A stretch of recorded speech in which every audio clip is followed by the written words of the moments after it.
ختم نبوت کے موضوع پر اور موجودہ سپریم کورٹ کے فیصلے کے متعلق اسمبلی میں صاحبزادہ محمد حامد رضا، عبدالقادر پٹیل، محمد علی خان نے امام شاہ احمد نورانی صدیقی کی یاد تازہ کر دی اور اسمبلی سے باہر علماء کرام و مشائخ عظام نے جو متفقہ طور پر حق کا علم بلند کیا، اللہ تعالیٰ ان کو قیامت کے دن شفاعت مصطفیٰ صلی اللہ علیہ وآلہ وسلم سے مستفید فرمائیں گے اور کوثر کے جام سے نوازا جائے گا۔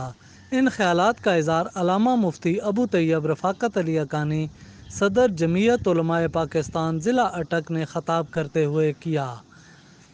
انہوں نے کہا کہ عدالت نے مرزائیت کو ریلیف دے کر امت مسلمہ کے دلوں کو رنجیدہ کیا ہے کہ چار دیواری کے اندر کافر مسلمانوں کو بلا کر مرتد کرنے کی راہ ہموار کی گئی ہے۔ امت مسلمہ اس فیصلے کو تسلیم نہیں کرتی۔ سپریم کورٹ نظر ثانی کر کے امت مسلمہ کے جذبات کو ٹھنڈا کریں۔ انہوں نے کہا کہ مسلمان کسی صورت میں ختم نبوت پر کمپرومائز نہیں کر سکتا۔ انہوں نے کہا کہ امام شاہ احمد نورانی صدیقی نے 50 سال پہلے کہا تھا کہ ہمارا سودا دربار مصطفیٰ صلی اللہ علیہ وآلہ وسلم میں ہو چکا ہے۔ غیرت ایمانی کا تقاضا ہے کہ مسلمان اتحاد و اتفاق کا مظاہرہ کریں اور آئین کا تحفظ یقینی بنائیں۔